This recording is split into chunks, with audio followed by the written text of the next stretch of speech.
Hey guys, I'm Raza. This story is all about what if Naruto and the rise of the Uzumaki clan. The world believed that the Uzumaki were extinct and completely forgot about them. After years of laying low, they will re-emerge and make themselves known again to deliver vengeance to those who sought to destroy their family. Being descendants of the sage, it is also their task to keep the balance in the world by peace and war. Before we proceed with the story, please like and subscribe to this channel if you liked the video, and don't forget to check the description for the other works of the author if you liked the story. Let's start. Chapter 21, Zetsu's Flaw. Konohagakuer. Chaos. That's the obvious description on what's happening in the village. Unbeknownst to both attackers and defenders, the telecast was still ongoing, as it was already hacked by the Uzumaki techs and could not be turned off by the leaf. And so the viewers all around the elemental nations were watching a war on television, only this time it was live and was actually happening. There wasn't anyone acting. People were really dying. Everyone's eyes were glued to their screens and kept on watching. Even if they wanted to, the viewers cannot avert their eyes nor turn off their television. The battle had been raging for 10 minutes now. The invading armies, Kumo, Iwa, and Kiri, flooded the streets as they brought death and mayhem to the people of Konoha. Much to the defenders' confusion, the attackers were able to breach the village easily. Unknown to both attackers and defenders, another party was responsible for taking down the Leaf's defenses. The Raikage immediately tried killing the Hokage soon as the invasion began. The Chuchikage went off to personally inform Han and Rashi of their news rolls, due to Yujito and B's kidnapping. While this was happening, the Mizukage left without anyone noticing. Hiruzen Sarutobi was having multiple thoughts in his mind. He wondered how the enemy forces managed to surprise them when he was sure he made all preparations to keep an invasion from happening. Another thing that was bothering him was the Kyuubi Jinchuriki's participation with the exams, when he already knew that the Naruto Uzumaki Namikaze was that same Naruto Uzumaki Namikaze from the bingo books. How come I let the demon brat participate when I'm already aware that it's SS ranked? How come nobody approached me about letting it join the event? Did they catch us with a very strong genjutsu? But how? And when? And the thing that bothered him most was Uzumaki existence. How they managed to deceive them all, and how the Uzumakis learned of their dirty secrets. There is a traitor in our midst. But who? He was brought from his musings when his battle senses warned him of danger. Sarutobi dodged an elbow attack from the Raikage, who was now coated with lightning armor. Kuchi Yase no Jutsu. Summoning technique. The Hokage quickly slammed his palm on the ground and summoned his partner, Monkey King, Inma. I see. An invasion. The summon quickly understood soon as he saw the village's current state. Yes. Inma, I need you to keep him occupied while I prepare it. You're really summoning them? You know that crosses the line. You'll be breaking the order of life and death. Inma shouted as he attacked I to let his summoner prepare. Drastic times call for drastic measures. As much as I hate to admit it, I'm already old. The Leaf is fighting against 3 villages. What's worse is that 3 more villages might decide to participate with the Leaf's destruction. Kumo, Iwa, and Kiri. They're the ones currently here. What are the other 3? Suna, Oto, and Uzushio. I'll explain about them later. I see. The consequences of your actions have finally come back to bite you. Don't lecture me about this. I only did it for the best of the village. Did you really? Or was everything for your own personal agendas? Inma asked in his mind as he glared at Hiruzen. Fine. Whatever. Do what you must. I'll keep the Raikage occupied. Thank you. The Hokage replied as he made a distance and performed a long set of hand seals. Kuchi Yase, Edo Tensei. Summoning, Impure World Reincarnation. Thunk. Thunk. Thunk. 3 coffins rose from the ground with the labels, Shodei, Ni, and Yun respectively. The lids opened and the now reanimated people walked out from it. Much to everyone's surprise, the 3rd coffin was empty. Brother, you should have listened to me when I told you to erase this jutsu from existence. How does it feel being under the effects of your creation? Hashirama asked as he walked out of his coffin. Why ask me when you are also under its effects? Tobirama replied as he too stepped out of his casket. You're impossible. The Shodime Hokage muttered as he rolled his eyes. I'm starting to agree with Mito-chan now. You really were high that time when you made this jutsu. Honestly, a reanimation jutsu for your cat Tora. The Daime only snorted as he now faced his summoner and glared at him as best as he can. Hiruzen. You, Danzo, Homura, and Koharu have fallen low. I'm very disappointed in you. Yes, we know everything. We kept watch of the village even in the afterlife. You have lost your will of fire, added the Shodime. The Sandaime did not respond but formed a hand seal, effectively silencing the two cages and making them immobile. He finally completed the jutsu by placing the seals on them. The two became able of movement again but had blank expressions on their faces. What happened? Why can't I summon the fourth? Sarutobi thought as he glared at Ai and Onaki. He was now wielding Inma who have taken his staff form. The Raikage and Chuchikage stared in shock as they watched the Shodime and Daime Hokage went on their battle stances. I ceased attacking Inma soon as he saw three coffins rise from the ground. Onaki arrived on time to witness the Sandaime Hokage summon his predecessors from the dead. This is bad. Where the hell is the Mizukage? The Raikage demanded as he increased his lightning armor to its second level. I do not know. I thought she was fighting alongside you, replied the Chuchikage. Elemental nations. Everyone watching had various reactions with the Sandaime Hokage that did something that was considered taboo. It ranged from fear, shock, and anger, depending by each individual. The civilians were shocked, surprised with the fact that the dead had been brought back to life. The lower-ranking shinobi felt fear as they imagined fighting against the two, while the higher-ranking shinobi, the Kages, and the daimyos were angered. Blasphemy! This is outrageous. How disrespectful! He really crossed the line this time. These were the thoughts that they shared. Some daimyos and Kages were seriously considering attacking the leaf for the violation the Sandaime Hokage had done. Uzumaki fleet. Command ship. He's summoned them early, murmured Kushina as they watched. I guess that's because he figured we'll be attacking, said Minato. At least he's not a total fool for not having figured it out, said Tsunade. The Kazekage raised an eyebrow at Kushina. You're not even bothered by this? No, replied the three. Orochimaru simply laughed while the Kazekage looked incredulous.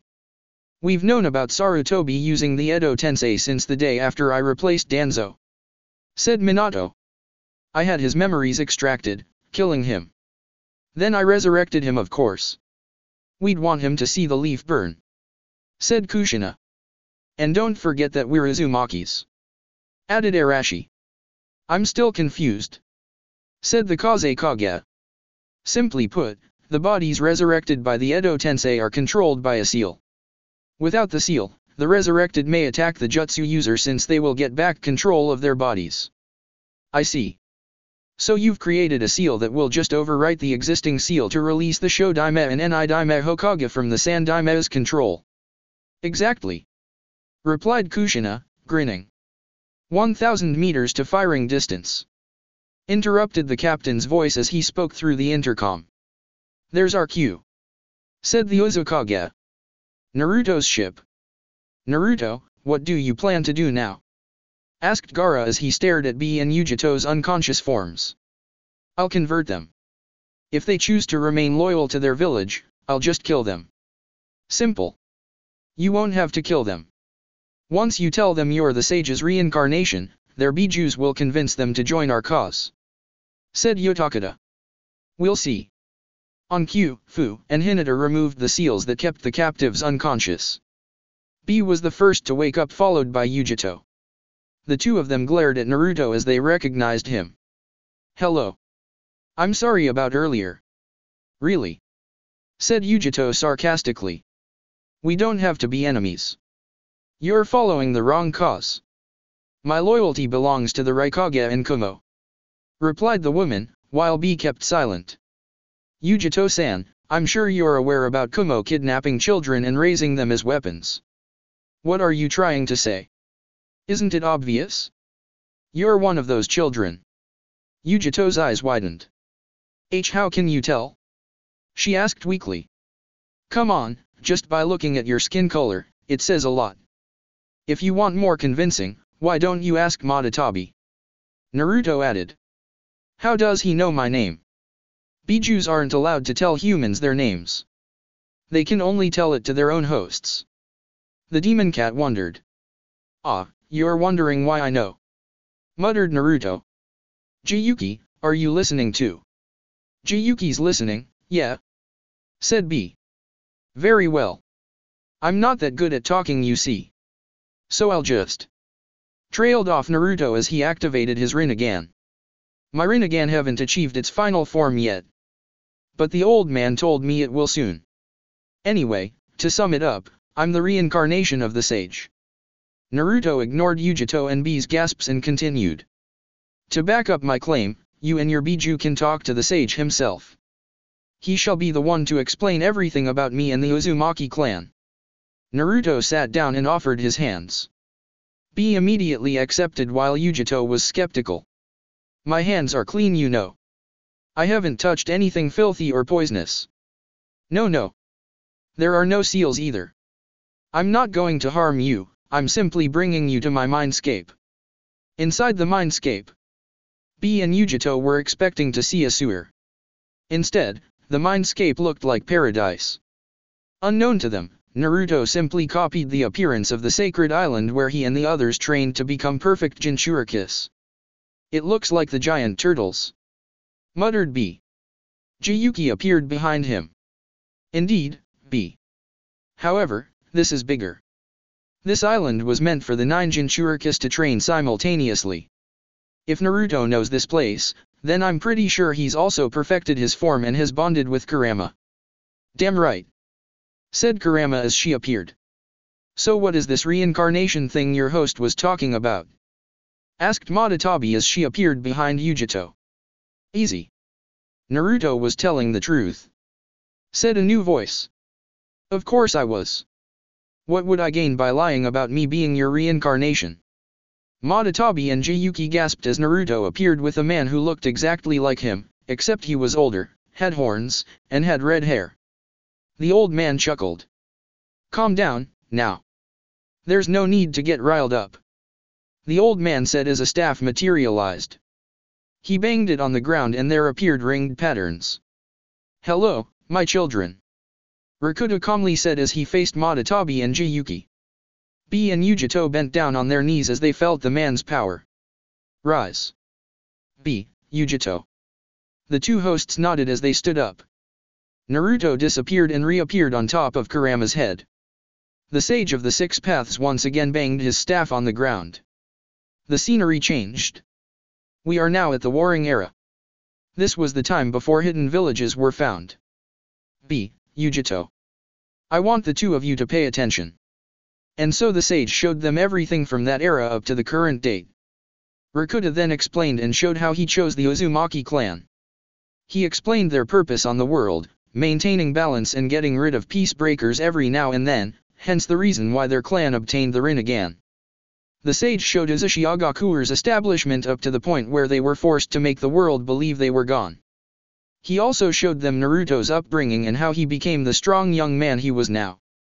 After what seemed like months, the visions stopped and the mindscape returned to its training island look. Do you believe him now? Asked the sage, smiling. Outside the mindscape. Only a minute have passed since they went in.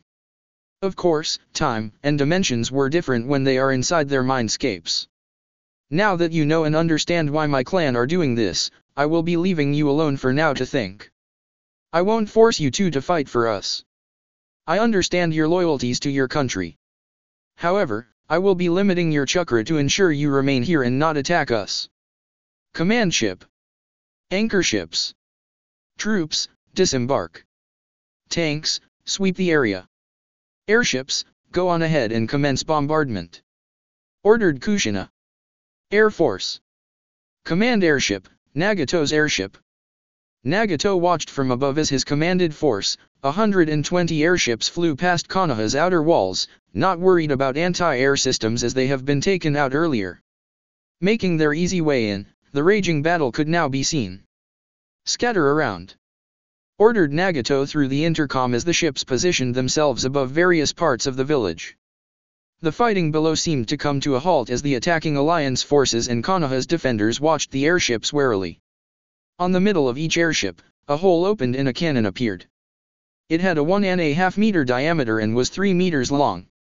The Uzumaki scientists have found a way for ships to contain and direct gravitational attacks. They can now fire gravitational forces without recoil. Fire in 3, 2. Shinra Tensei. Almighty push. 120 blast holes appeared down the village with the successful attack. Buildings that were in the way were flattened to the ground. The clashing armies below ceased as they lost their balance.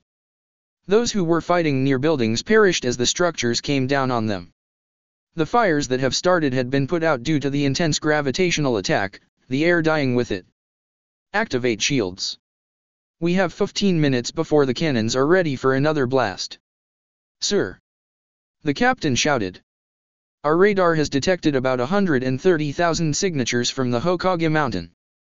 100,000 have equal chakra levels while the other 30,000 have various ranges from normal Chunin to Umbu level, and lastly, there are 6 that are Kage level, sir.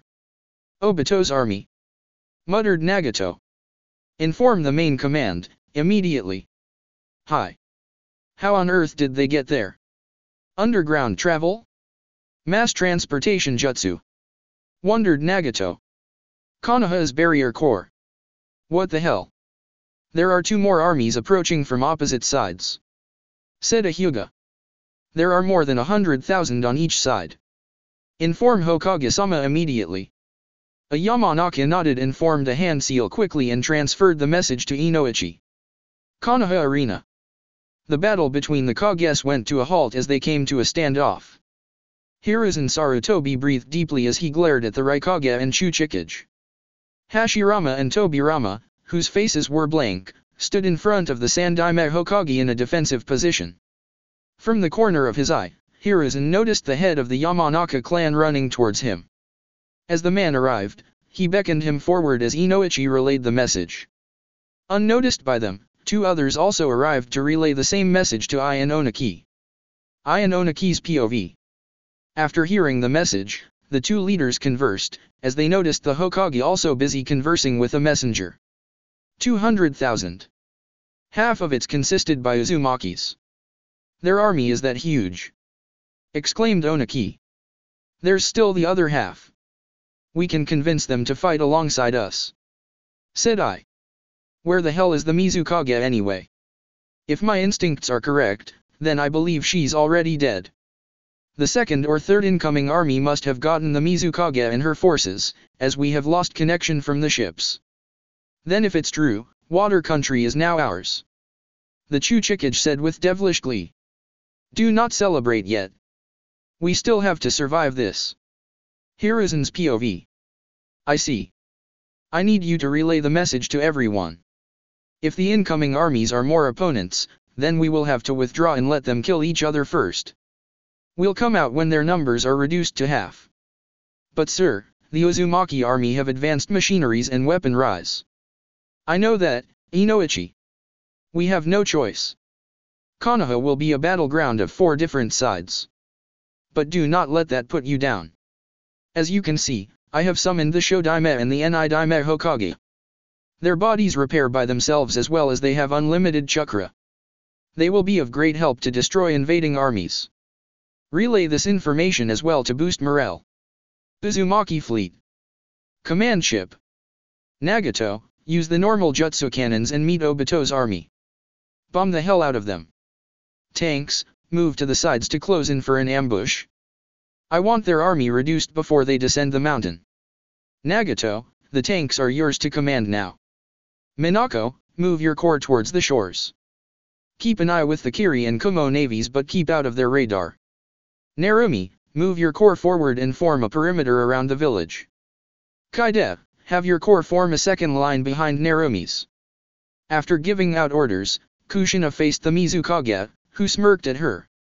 I'm still amazed they haven't figured out you're an Uzumaki, Mei. Kushina said, talking about Kiri. They'll die not knowing. At least they know about Kumo and Iwa's treachery now, thanks to the feed. Onaki forgot the broadcast was still ongoing. Let us see what they are going to do. Kiri encampment, earlier before Hiruzen performed the Edo Tensei.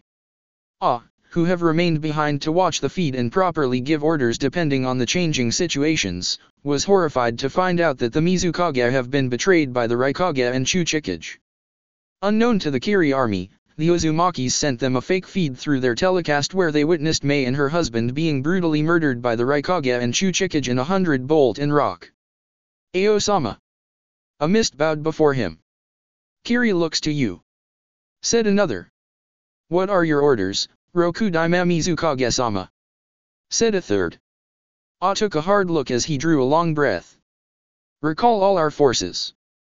Have them withdraw from battle. Inform our men of Kumo and Iwa's betrayal. Once we have regrouped we will be taking over Kumo's ships. I'll give further orders later. Hi. Chunin Suijutsu. Stay beside me.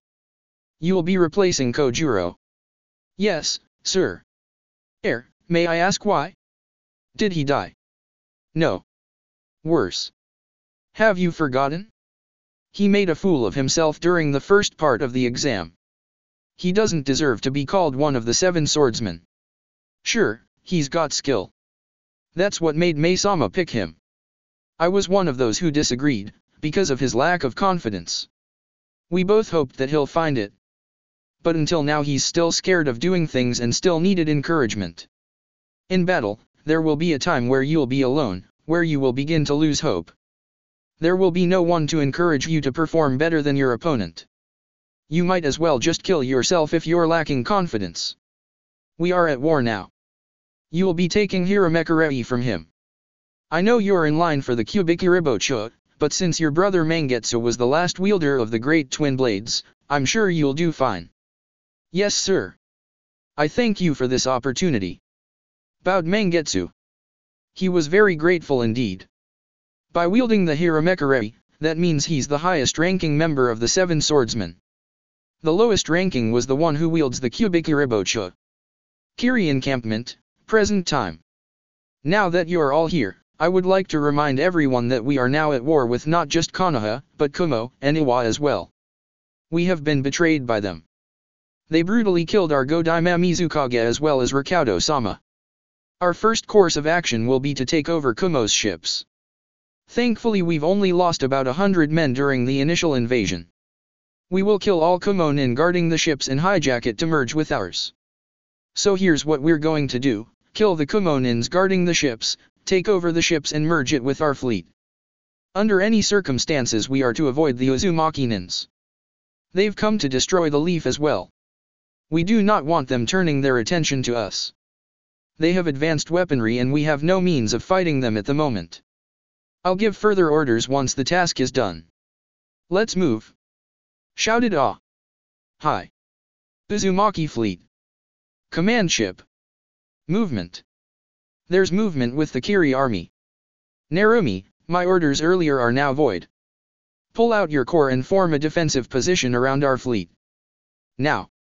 Kushina said through the radio. What are we going to do with Kiri? Asked Mei. Nothing for now. If their next course of action is to attack Konohagakure, we'll let them. We'll join in only when the fake Madara's army finally joins the fighting. We cannot risk our men getting copied by those white Zetsu creatures. I guess it's time for us to move. We'll handle the Kiri army. Said Orochimaru as he stood up. Indeed. Suna shall assist Oto. Said the Kaze Kage. Uzumaki Air Force POV. Each airship was big enough to impose power just by presenting itself to their enemies. The Uzumaki insignia looking proud and intimidating decorated the ship's hull. The ship had a total of 10 cannons. There were 9 long-range cannons and 1 gravity cannon. It also had 24 automatic high-powered crossbows and projectile launchers that can be used for mid to close-ranged combat and landing on enemy-infested areas. Inside the ship were 5 people connected with the ship's main body structure. With the Rinnegan's Petropath, The main task of these 5 was to absorb any incoming jutsu hurled towards the ship. As the airships got near the Hokage mountain, they began bombarding the approaching army with explosives and long-range jutsus through the cannons. As they got nearer, the ships decreased altitude for an easier sweeping. The projectile launchers and crossbows roared to life as they mowed down the fake Madara's army. Obito's POV. Obito Uchiha was grinning like a maniac behind his mask. He was able to capture Iwa and Kumo, and the village leaders were none the wiser. When the broadcast was hijacked by the Uzumaki, he immediately assembled his army of mercenaries and Zetsu clones. He ordered the white creatures to travel underground and reappear outside 2 miles away from the Konoha's Hokage mountain. They poured out from the mouth of an inactive volcano. Obito had to prepare a 15-minute ritual in order to teleport himself and 30,000 more others beside the inactive volcano. Once ready and organized, he led the march. Obito and his army was 1,000 meters away when they first caught sight of the Uzumaki airships. They were about 900 meters away when the ships launched an invisible kind of attack. Obito had no idea what they were but figured it was dangerous as they felt the ground shake. For a moment, he had to halt his army's approach to maintain balance. When the ground stopped shaking, they resumed their march. They were only 700 meters away before descending the mountain when suddenly the Uzumaki airships flew towards them. He ignored the flying machines and told his army to do so, thinking they were only flying past to encircle the island and launch a second wave of attack. He was wrong. As the first ship reached past the Hokage heads, its cannons trained towards them and opened fire. Obito calmly told his army to avoid being hit while returning fire. However, he became alarmed when the jutsus thrown by Kisame and Kakuzu were simply absorbed by the ships and kept on coming. Things started to get out of hand when the airships swooped low and began firing barrages of projectiles at a high rate. His army were caught by surprise and most were not able to raise defenses. As Obito watched his army get mowed down, he knew he had to act quickly. There's nothing I can do about the mercenaries now.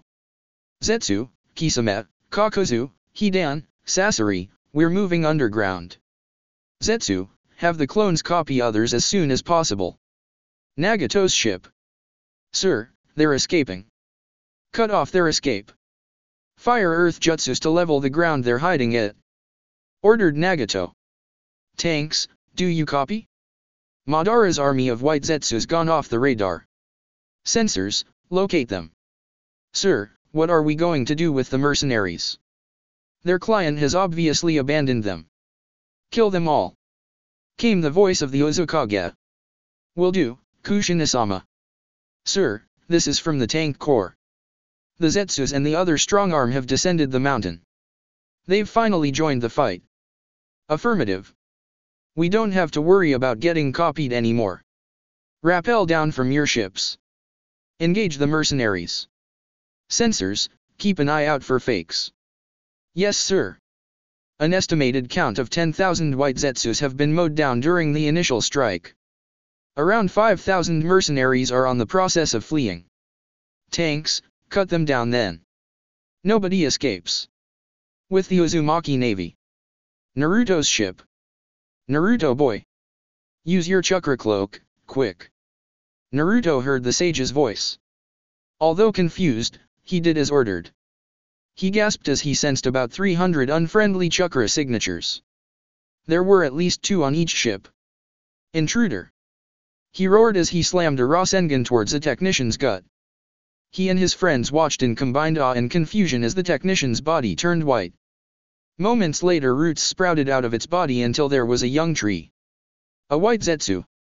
Exclaimed Sasuke as he noticed its face and green hair before it became a tree. Damn it! How come we didn't notice? Asked a bewildered Hinata. Mom. We have a problem. But I'm taking care of it. I need you to order all ships to seal off. I'll be entering each ship one by one and kill the intruders. White Zetsus have managed to copy ship personnel. I'll come to the command ship last once I'm done cleaning. There's only one pretender in your ship. Keep everything silent. I'm moving. Nobody leaves the ship until I return. Ordered Naruto as he exited the room and went to find the other parasite in his ship. A tree?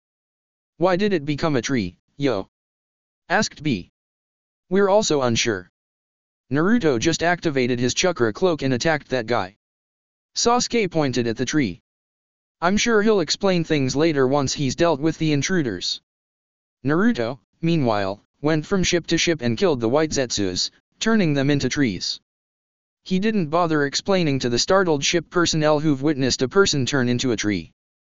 After about a half an hour getting rid of the clones, he finally arrived at the command ship and immediately entered the bridge. Wood release, wooden imprisonment. Roots quickly wrapped around the body of the ship captain until a wooden cage formed, the captain's limbs still wrapped by thick roots. Naruto, what dash? Asked a startled Kushina. Everyone in the room were also confused. Their confused faces immediately turned into looks of understanding as the ship captain formed, or say, went back to its initial form, a white Zetsu. Astonished, why do I feel connected to him? Thought both Naruto and the captured clone. Chapter 22, Burning Leaf. Uzumaki Fleet. Command ship. We do not have time for torture, said Naruto. We need information now. The real captain of the ship was back now. Him along with the Uzukage, Tsunade, and Minato were observing the captive with a critical eye. Kushina nodded and activated her Rinnegan. She placed her hand on the captured Zetsu's forehead and closed her eyes. For a while everyone in the room was silent as they watched. Finally, the Uzukage opened her eyes. Nothing. I can't get anything. This creature has no soul. It is merely a clone. How about a truth seal? Suggested Tsunade. That could work. But we'll need father. He's more proficient in mind-related seals. I'm still mastering it. Tsunade nodded and went to fetch Arashi, who was currently moderating the cannons up deck. 5 minutes later, Arashi slapped a truth seal to the captive's nape. Speak. Commanded Kushina. Hi. Responded the confused creature. How did you and your brethren manage to infiltrate the ships? Asked Arashi. We didn't do it on purpose. Before we arrived here we were being killed by those airships. Then Madara-sama ordered us to travel underground and join the fighting inside the village. When we appeared from the ground, we were here. But how? The fleet is 1,000 meters away from the outer walls. We felt attracted to this place. When we appeared here, we felt nice. We felt comfortable. We got cut off from the other Zetsus who were inside Konoha. Those who were drawn here, we had an agreement that we like it here. So you just liked it here? You didn't stay here to sabotage or spy the ships. No. Why would we want this place ruined when we felt good here? I see. What happened to the people you copied? Nothing. We didn't do anything harmful to them. In fact, when we appeared from underground, we already had a copied personality. As for me, the person I copied was currently on his way to the loo. In my mind, I felt the need to do my duty, or rather, the person's duty I copied. And so I went here and did the captain's duties. Strange. Has this happened before? Appearing to a different place intended, I mean. No. There's something I want to know. Said Naruto. When I killed the other clones, they turned into trees. Why? Do you have Mokuton? Asked the Zetsu clone. I do. That's it, then. We got attracted here because of you. You've probably visited the other ships we appeared at. Anyway, I believe the reason why we turn into trees when you kill us is because of our DNA. Madara-sama, the real Madara, took some flesh from the corpse of Hashirama. We clones are made from that DNA. Our bodies are technically made of Mokuton cells. Interesting. Muttered Arashi. If you are done interrogating me, I must return to my captain duties. Said the clone blankly, much to the amusement of the others in the room. Mother, Grandma, Grandpa, I have a theory in mind. I'll need your summoned chameleons to observe the battlefield. At first I'll stay on one area and cast a Mokuton jutsu. Observe the Zetsus. After an hour, I'll make clones and station them around the battlefield to cast Mokuton again. My theory is this. The Zetsus on the area where I did Mokuton becomes a literal clone of the person they copied. Their mindsets change and work for the same side of the one they copied. Take this one we captured for example, he now thinks he's the captain of the ship. If those in the battlefield act the same, then we may have gotten an easier way of distinguishing enemies, allies, and pretenders. If my theory is correct, then the Zetsus will fight for Kumo and Iwa. We'll just have to kill them all in the end. We only have to make sure that the whole Zetsu army copies an enemy Nin before we finally clash against them. Kiri encampment. Rokudaima Mizukage-Ao's plan was successful. The Kiri army managed to kill the guarding Kumo Nins on the ship. They now have control of Kumo's ships. I want 15,000 of you to form a perimeter around our encampment, while the remaining will man the ships. We're bombarding Konoha from here. Shouted Ah. Yeah. Cheered the army. Inside Konoha. With the leaf. Where the hell is Danzo? Hiruzen thought angrily. Inoichi, we're pulling back. Here's the location of the root base. It can house up to 50,000. We'll be safe down there. Relay the message. We'll let Kumo, Iwa, Kiri, Uzushio, and the other army kill each other off for now. We'll resurface later when their numbers have dwindled. Hi. Kumo Iwa Alliance. Raikage-sama. Chuchikage-sama. The forces that came from the mountainside are confirmed to be reinforcements. Screamed by a confused Kumo Sensornin, he was running towards the two Kages, behind him was another scout from Iwa. Indeed. They're wearing Kumo and Iwa uniforms. Said the other. Unknown to the two village leaders, these two were in fact Zetsu clones, who believed themselves as scouts now. What? How is that possible? Shouted I. I don't understand, Raikage-sama. Said the scout. The report earlier said there were 100,000 up the mountain. I believe there has been a mistake. Said the other scout. Yes, a mistake. We only sensed about 10,000 coming from the mountain. Just then, another scout ran towards them. Raikage-sama. Chuchikage-sama. We have confirmation that the Kiri forces have pulled out. Said the newcomer. He noticed the two scouts before him and scratched his head. Hey. I thought you two were scouting at the mountain. What? We've been down here for 30 minutes already. Said the Zetsu turned Kumo scout. Yeah. Said the other. Oh. You must have used clones. Yeah, clones. All right. Interrupted I. What is this thing from Kiri you were saying again? Yes sir, all Kiri forces have pulled out. After following them to the outer walls I watched them regroup at the docks. Incoming. The Iwa scout shouted, pointing at a cannonball crackling with lightning. I'll handle it. Said Onaki, floating upwards and forming a cube. Particle style ack. My back. It hurts. Lariat. Phew. Thank you, Raikage-sama. Sir, that one's from our ship's cannons. The scout said, recognizing the unique cannonball. Another Nin came towards them running. Sir. The Kiri forces have taken our ships. We're already aware of that. Replied I gruffly as a cannonball exploded a few meters beside them. The bombardment needs to be stopped. Said Onaki. The Raikage nodded. Darui. Someone find Darui. Uzumaki command ship. Kaide. A brigade of Kumo and Iwajonin combined are headed out to attack the Kiri encampment. Stop them. The Sand and Sound army has to be kept secret until all forces storm Konoha at once. Minako and Narumi join forces and activate the seals. The fake Madara, the Zetsu army, and the other 6 have joined the fray. Nobody escapes. We're moving in for the kill soon. Nagato, status. Up the Hokage mountain. Wahahaha. You heathens should know art. Screamed Deidara in a distance. It's an explosion. This is true art. Said Konan as she unleashed more papers and folded them into sharp objects, and applying wind-natured chakra, cutting a group of mercenaries. Yahiko was hacking and slashing while chucking out explosive tags every now and then. Nagato pulled a mercenary that was trying to escape and pierced him using his arm that he transformed into a metal rod. We're almost done here, Uzukage-sama. There are only less 300. Kiri encampment. Gwahahaha. Take that, you bloody traitors. The nin behind the cannons laughed in delight as they reloaded their cannons and blasted it to where the Kumo and Iwa army were.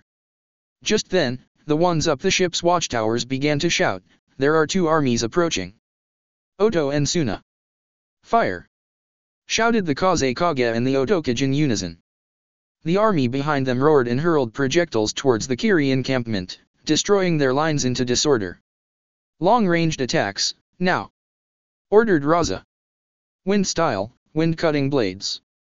Now!" said Orochimaru. "Sound style, displacing longitudinal waves.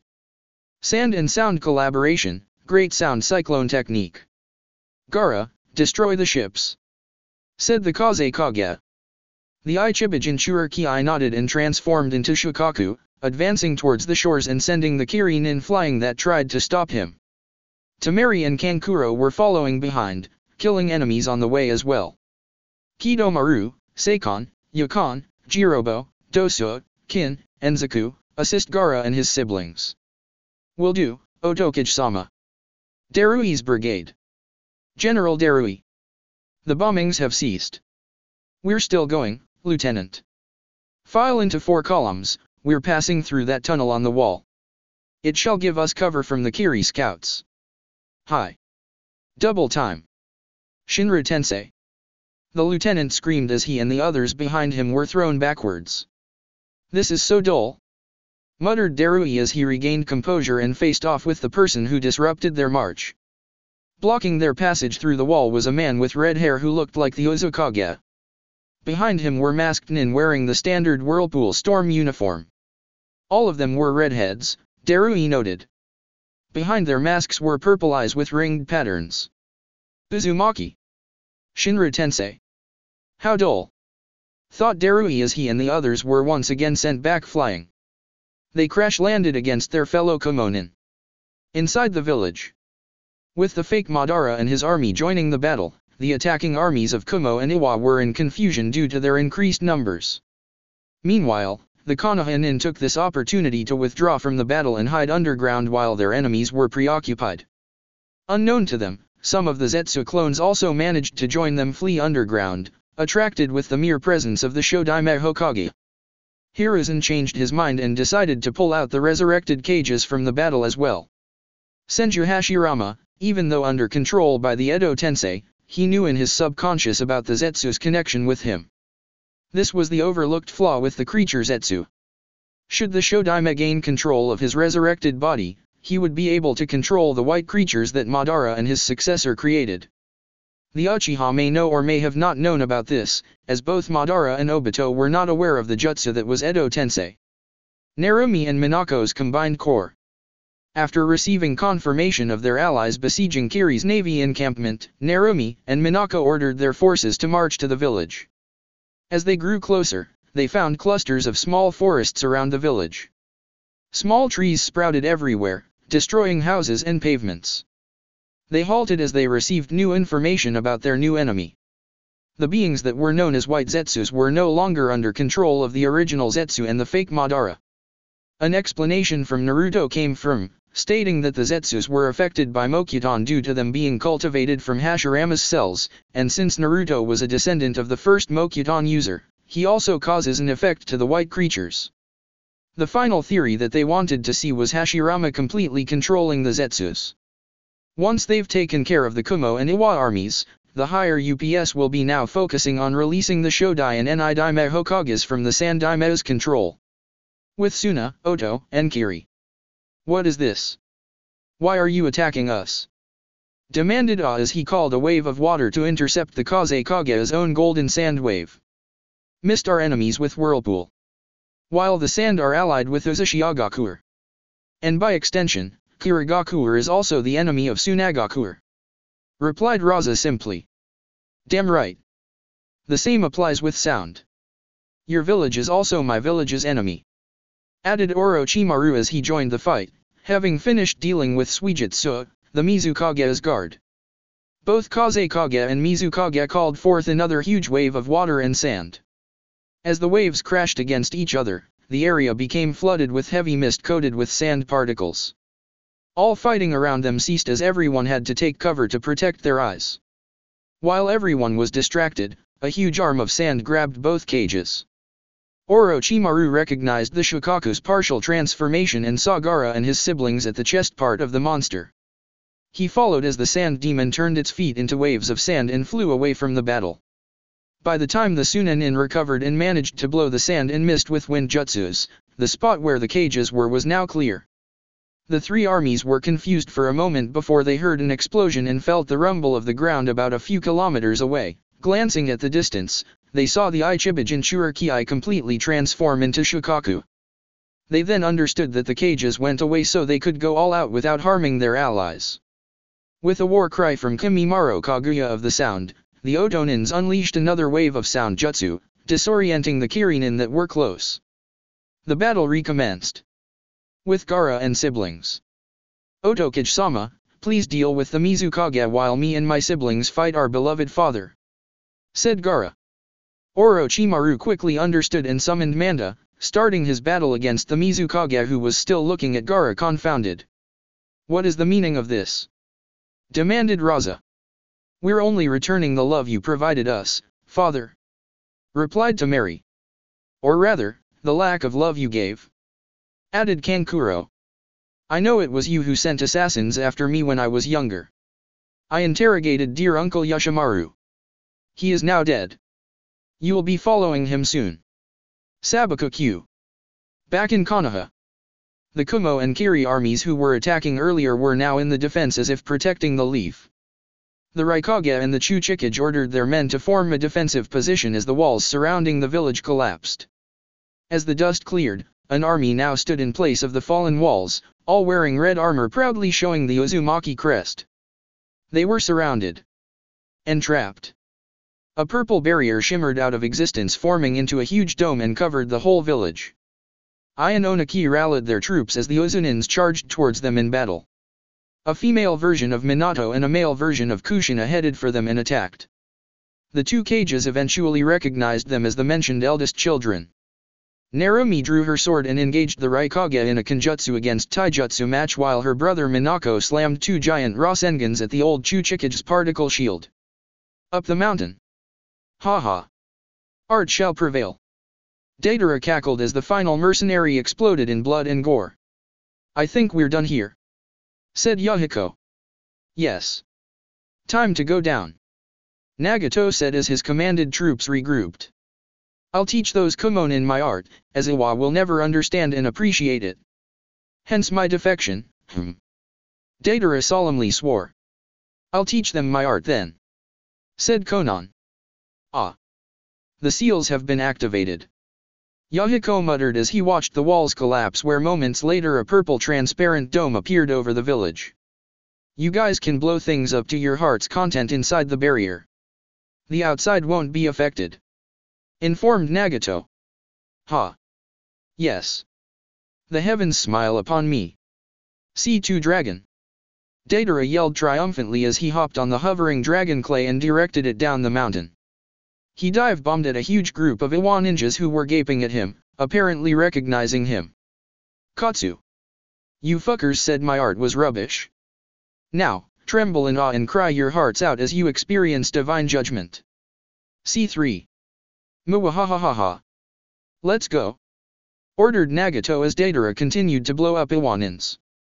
The army behind them yelled a war cry as they ran down the mountain. The airships once again went airborne and hooked a tank each and carried it down the village. I thought he said he's teaching the Kumonins instead, muttered Konan as paper wings formed on her back. With the Akatsuki, Deidara was having fun killing enemies when a group not too far from him suddenly died screaming. A tail that looked of a scorpion appeared and made to strike at the blonde. Deidara cackled madly as he avoided it and chucked C1 bombs at the tail. Unlike what you are proclaiming, this is true art. Behold, a performance of 100 puppets, a gruff voice said. Ah, Sasori my man, a fellow artist. We'll see whose art is better, Line.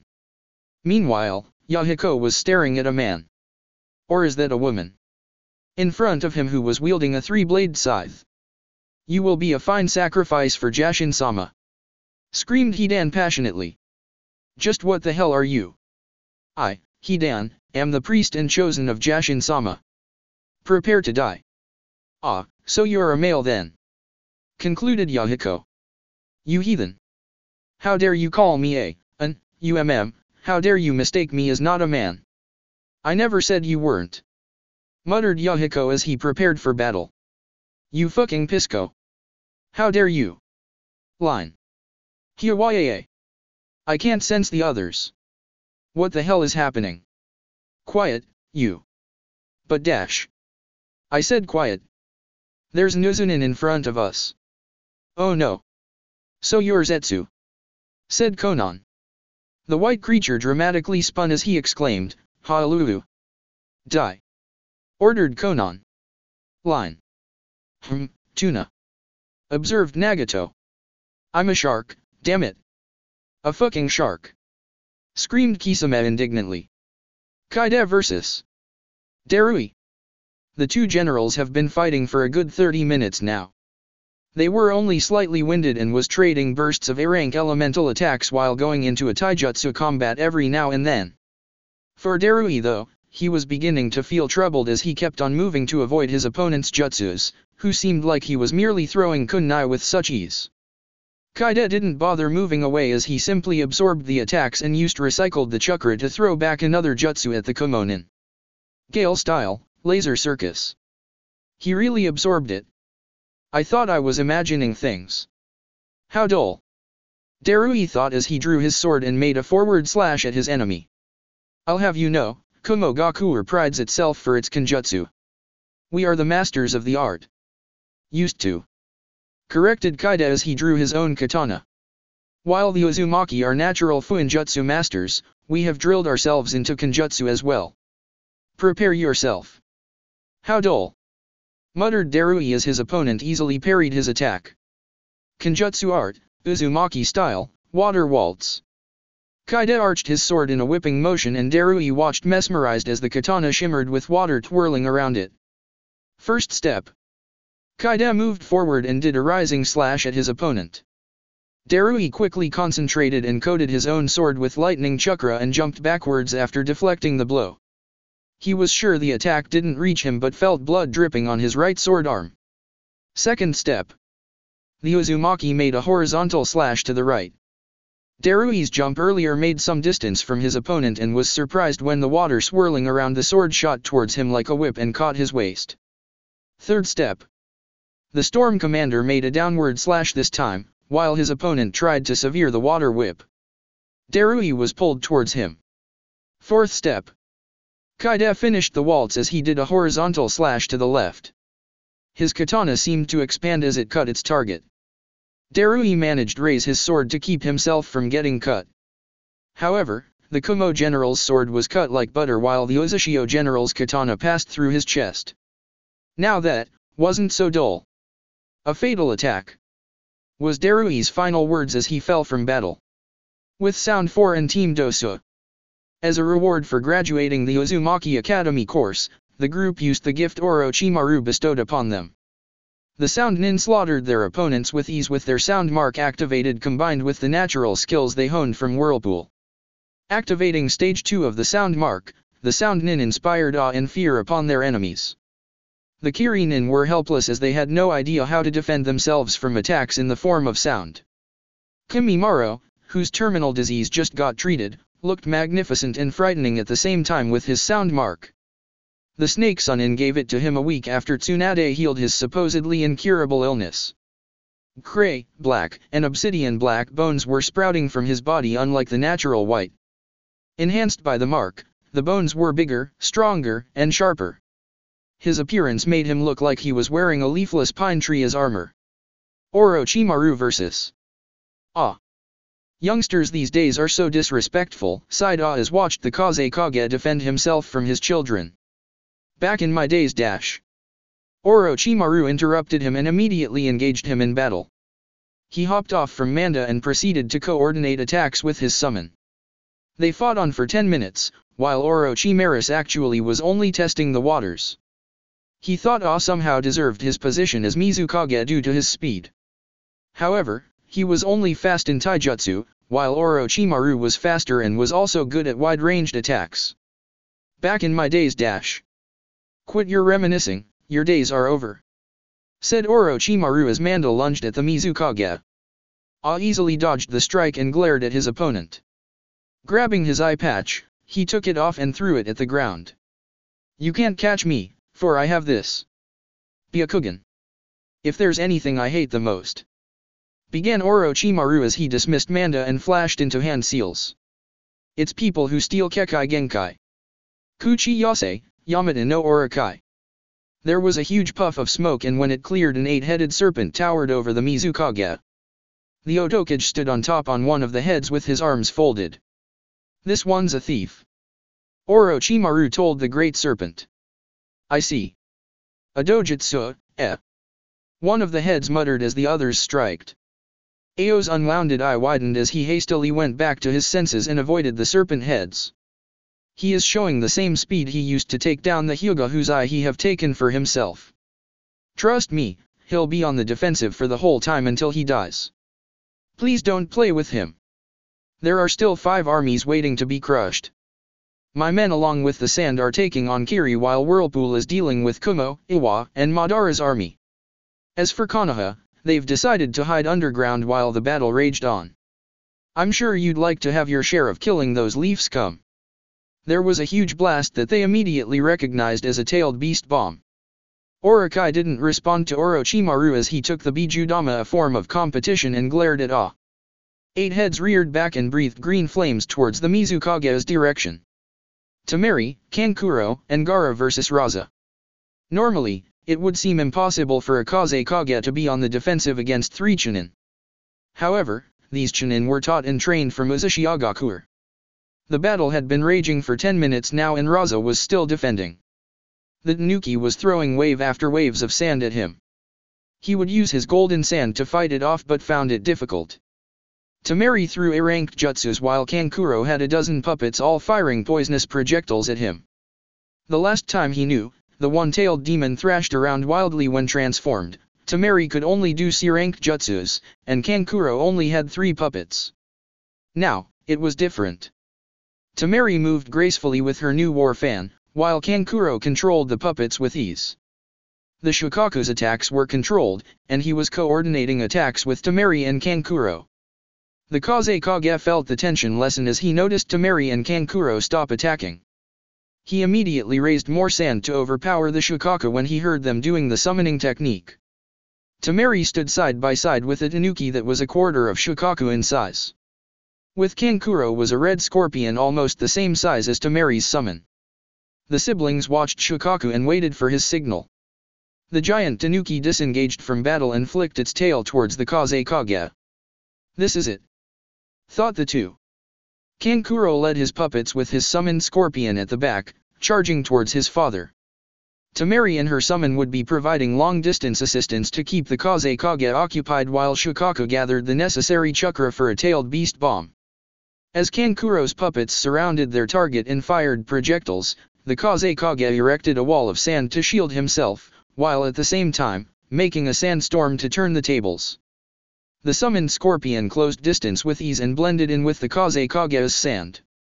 Tamari sent howling blasts of air to disrupt her father's defense while her summoned Tanuki created a swirling mist of sand to hide the Shukaku from view until it was ready to attack. Raza was feeling both angry and proud at the same time. He was angry because his children have turned on him. Proud because they were formidable as a team and were able to push him back in battle. He decided he'll forgive Tamari and Kankuro for their actions and promote them to Jonin due to their skills, while he will personally execute Gara in front of the whole of Suna for treason. Just then, Raza noticed something was amiss. He remembered Tamari's summon. What is it doing now? The Kazekage released his sand shield and waved his arms to make the sandstorm stronger. Kankuro's puppets were blown away due to the strong wind. His tension lessened at having eliminated the things that could poison him. Just then, he felt a stinging sensation on his right forearm and saw a scorpion tail amidst the hail of sand. Just as it appeared, it vanished fast and blended in with the sand. Damn it, I got careless, thought the Kazekage. He felt a sense of doom when his right hand felt numb. He felt the numbness creep up until he couldn't feel his entire arm. In his panic, he didn't anticipate another strike and got stung by the left ankle. His control over the sandstorm slipped away as his limbs became paralyzed. His sandstorm died and once again he was able to see his surroundings properly. He noticed a small storm of sand obscuring his view of something tall and wide. On the corner of his eye he noticed the puppets withdrew and the scorpion scuttle back to Kankuro. "Goodbye, father," he heard Tamari whisper coldly. The small sandstorm stopped and crept towards Tamari and Kankuro, forming into a huge ball with them inside. The way clear, he could now see what the sand was hiding. There was a huge purple ball hovering by the Shukaku's head.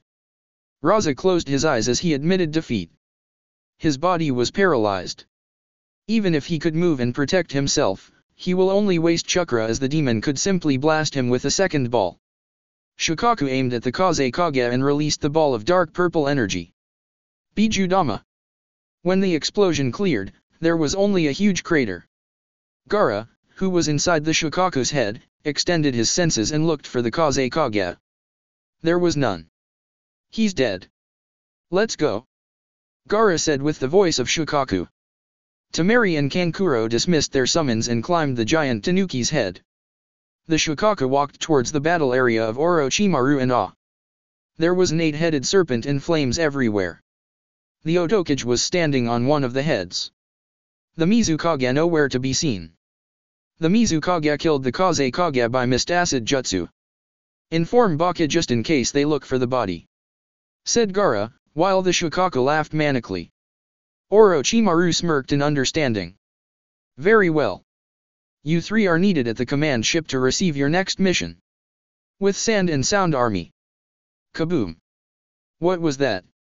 A sound Chunin wondered aloud.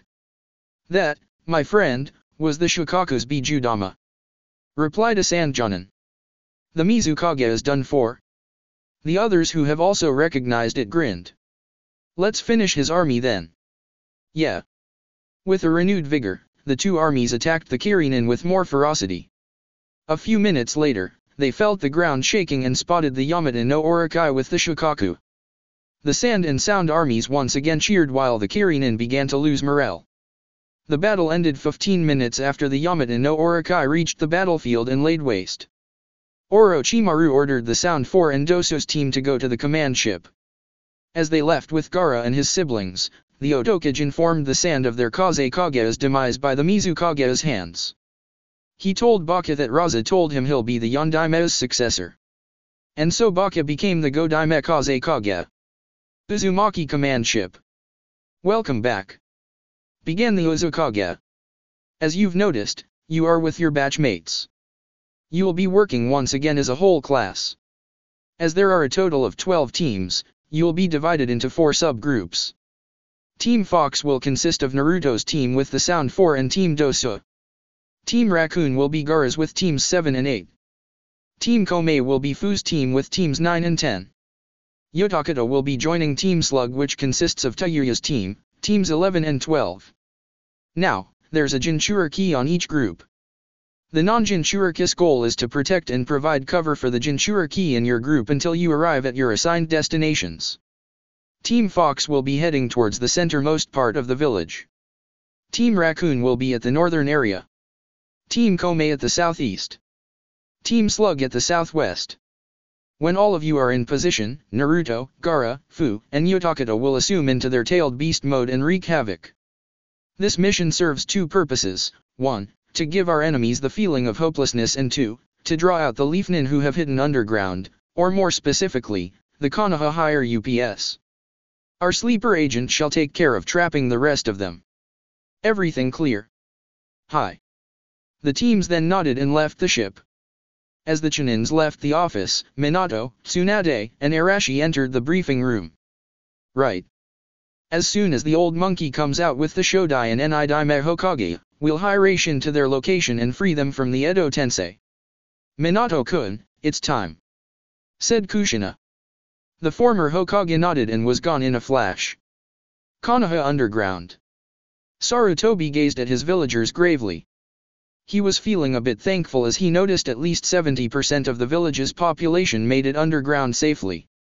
Both civilians and shinobi alike were there, waiting, and watching. The village had a contingency plan of having all villagers arm themselves and fight in case of a full-scale war. He popped a chakra replenishing pill to his mouth and focused his gaze on the screens. The Yamanakas were currently working full-time providing coverage above ground. They have possessed the crows that have come to the village, waiting for the battle to end so they could feast on the fallen. Each Yamanaka was connected to a screen that showed what they were seeing. They developed this strategy in case their security cameras failed, like what happened now. Line. Yakushi Anko, daughter of Orochimaru and Nono Yakushi, smirked as she watched the Leaf civilians quiver in fear as they held their given weapons while the shinobi murmured to their comrades nervously as they watched the Uzumaki army erect a barrier and swarmed at the Kumo and Iwa armies. 7 years before the date of the Leaf's downfall, she had been admitted to the village after making a scene at the gates.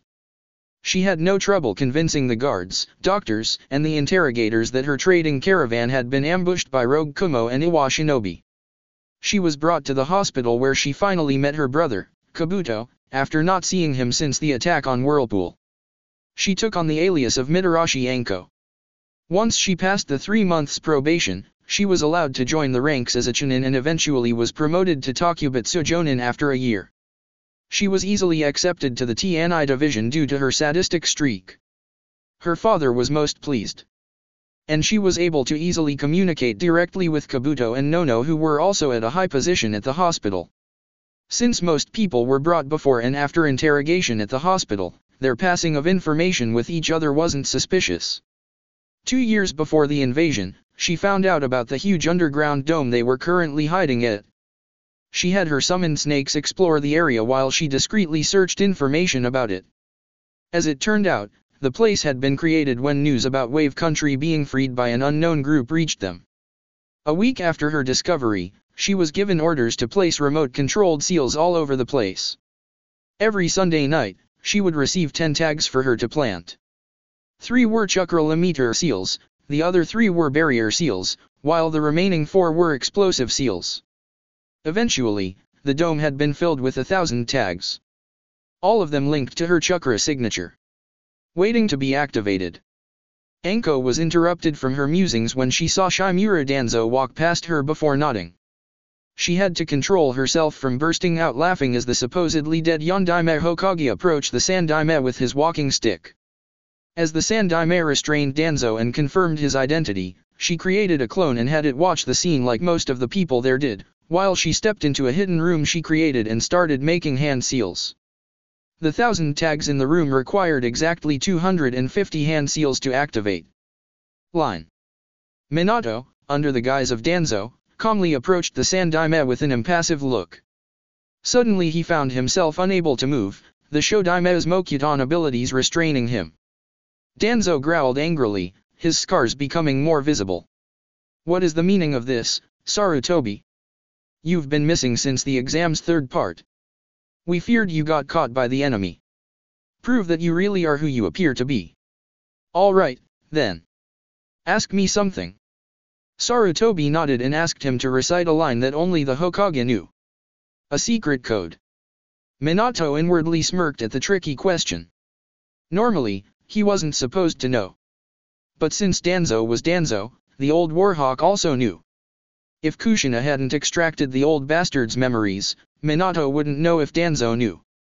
The Sandaime visibly relaxed when he provided the answer and released Danzo from the restraints.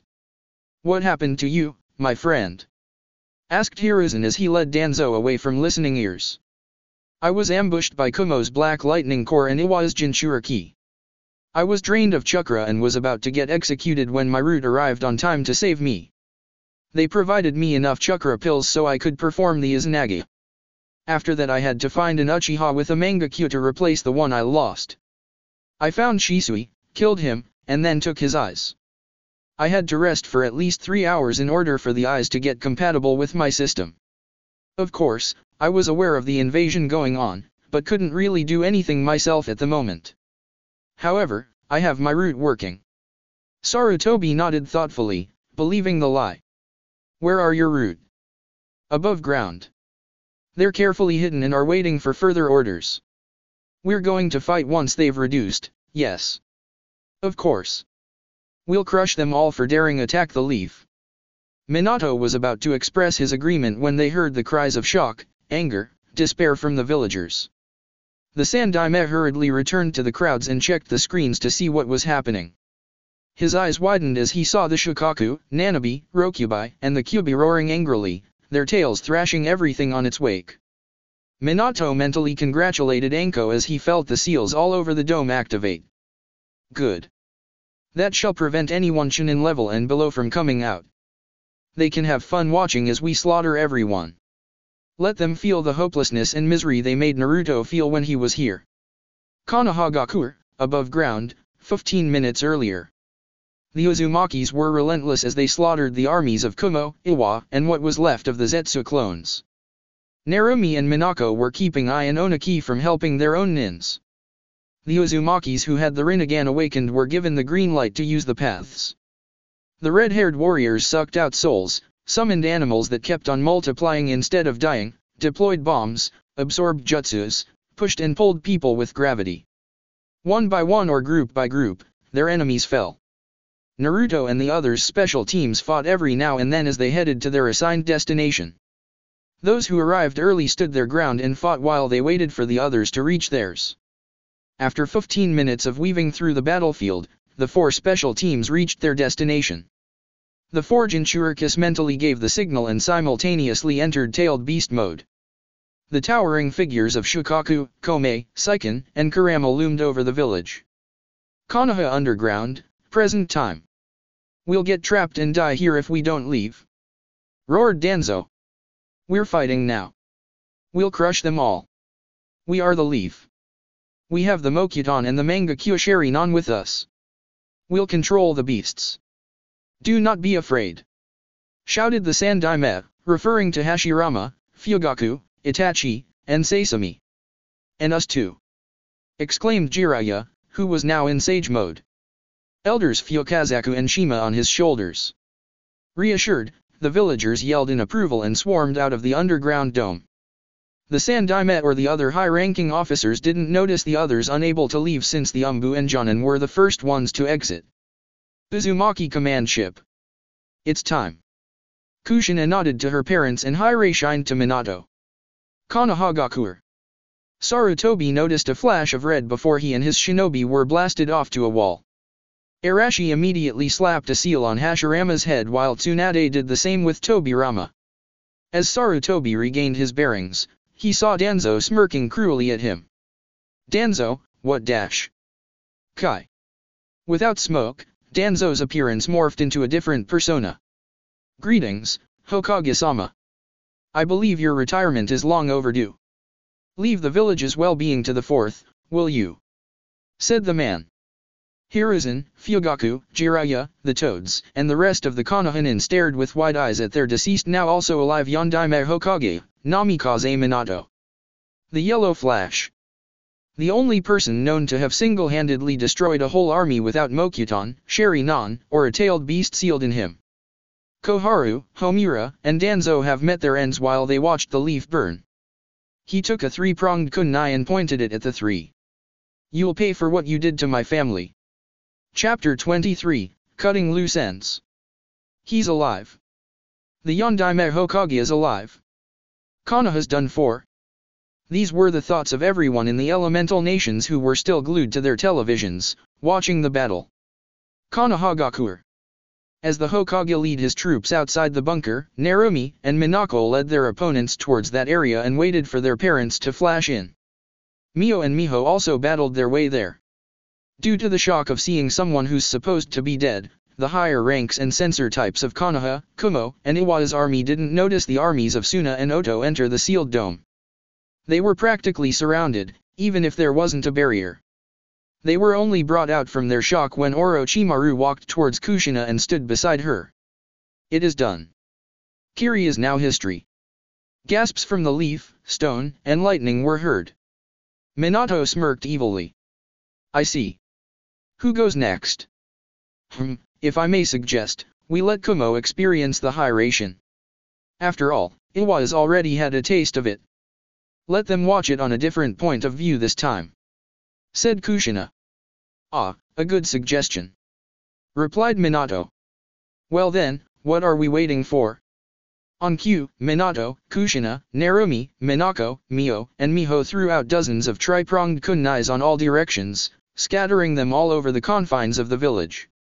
Everybody else were just too shocked that not only Minato knew the technique, and weren't able to react. Kunai kage bunshin no jutsu. I finally got back to his senses and immediately activated his lightning armor, level 4. He was about to pummel Minato but found himself pinned down by none other than Tsunade. Damn it, she's too strong. Mass Hiration.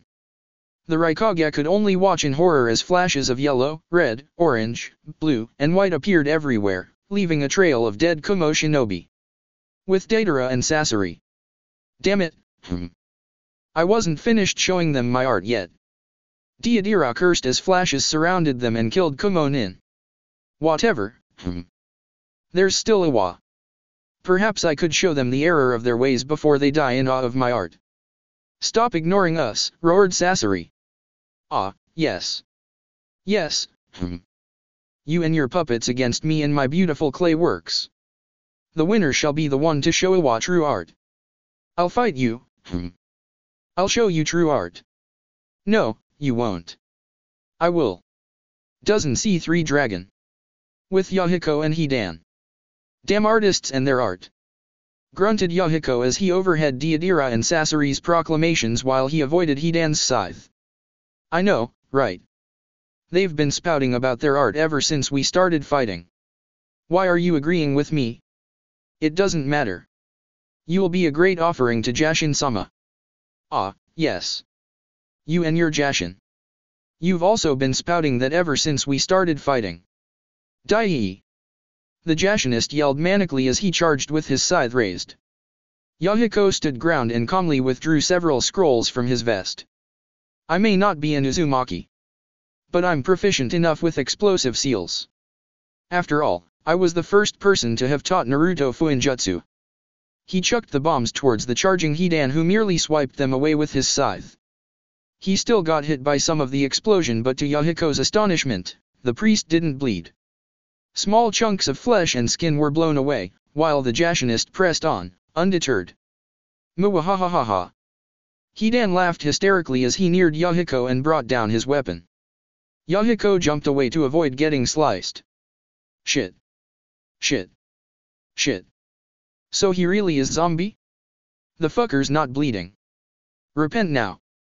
Muahahaha. With Konan and Black Zetsu. I'm not a man of words. So let's skip the talking and proceed to murdering each other. You're a woman. And I'm a plant. We're no man of words. Whatever. Win style, 4-point paper star. Nagato vs Kisame. That sort of his supplies him chakra. So, no ninjutsu. I can't also allow him to get close to other people or he'll absorb their chakra. I wonder what happens if I tried senjutsu. I'm going to kill you. I'm not a tuna. I'm a shark. He's still hurt from being called a tuna. I guess I should rile him up further and allow him to throw jutsus until he runs low of chakra. Water release, water bullet technique. Gakido, Petra path. Kisame had no clue what happened. So he sent another jutsu. Water release, exploding water colliding wave. Gakido, Petra path. AHH. You're absorbing my technique. So you're like me, eh?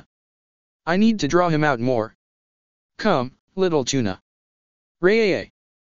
Kisame then slammed his palm on a small puddle that formed. Water style, rainwater shark wave. I see what you're doing. You're isolating our battle. You're making a mistake. Okay, good. He's not thinking of absorbing others' chakra. Their game of cat and mouse continued until they reached the border of the sealed dome. You're done for. Water release, great exploding water colliding wave. Water prison shark dance technique. Ah, damn it. Where's that water breathing pill? Ah, here it is. Blurg. Tastes like uncooked shark. I can hold this prison for up to 3 days. Can you hold your breath that long? Just then, Kisame noticed Nagato breathing calmly. What? Let's see who's faster underwater. Your shark form, or my modified water dancing technique. Kenjutsu art, Uzumaki style, underwater waltz. Back with the cages. No. My army. My people. I wailed for a moment before he quickly pulled himself together and punched Tsunade, who was pinning him down. Kushina immediately engaged Sarutobi once the slaughter of Kumo ended. Minato then chose Jiraiya as his opponent. You monsters! Fugaku screamed, his eyes morphing into their Mangekyo form. Attack! His orders were followed by the Uchiha clan behind him. Their Sharingan eyes blazing into life. We will not be outshone by them. Go! Screamed Hayashi Hyuga. Destroy these Uzumakis. An equal number of Uzumaki Storm and Jounins clashed against the red and white-eyed nin of the leaf. They were led by the former Uzukage, Arashi, whose eyes were now purple. It was a battle of dojutsu users. Orochimaru's POV. While the old leader of Iwa was still gaping horrified, Orochimaru nodded to his army as well as Baki, who in turn signaled to the Suna army. They then attacked the Iwanins, who were now low on morale, having just witnessed a whole army become destroyed in only a matter of minutes by the same jutsu that defeated them the last war. Obito's POV. Obito just fought anyone who stood in his way. His plans were now totally ruined. His mercenary army destroyed. The same could also be said with the Zetsu clones. White Zetsu was able to inform that the clone army were now unresponsive. Those were the last that he's heard from the plant man until he too stopped responding. Something else, or someone, was now controlling the White Zetsus. The only ones he had left were his generals and Black Zetsu, who were engaged on their own single battles. When he saw the purple-ringed eyes of the higher-ranking Whirlpool Nin, a new plan formed in his mind. There was a whole army of them. With the Rinnegan, he could do a lot more and faster. He was about to attack an unsuspecting Uzujonin, but his path was blocked by the now grown-up child he tried to murder years ago. You're not getting your filthy hands on the Rinnegan, Uchiha scum. Sandaime's POV. Never in his life would Hiruzen have imagined the Uchiha and the Hyuga fighting alongside. And yet they were. What's more, they were fighting against another clan with a dojutsu. More so, they were against an army of Rinnegan wielders. A thing that the Sandaime considered a myth.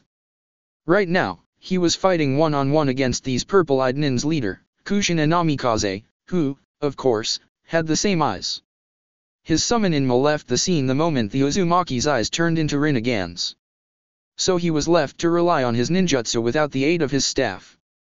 With the Senja brothers, the Shodaime and Nidaime were given temporary time back to life. Hashirama, after being released from the Edo Tensei, felt his connection with the Zetsu clones. Having been briefed by Minako about the creatures, he gathered all to the docks and ordered them to copy his form. There were about 30,000 left. Tobirama stayed with his brother to observe the clones. With Deidara and Sasori, defused clay bombs and broken puppets lay around, ranging a kilometer radius. The two self-proclaimed art masters were now down to their main and strongest weapons. Deidara was preparing to level their battleground using his new technique, the C5, a wide-range type of attack, where a clone of himself with 90% of his chakra will blow up. It was based on the C4 that was technically a suicide technique. This time, at least, while very chakra taxing, he had a clone do it. Sasori, on the other hand, had the mother and father puppets out. His first creations were still with his grandmother Cho. The ones that he have with him were new and were made from his parents' corpses.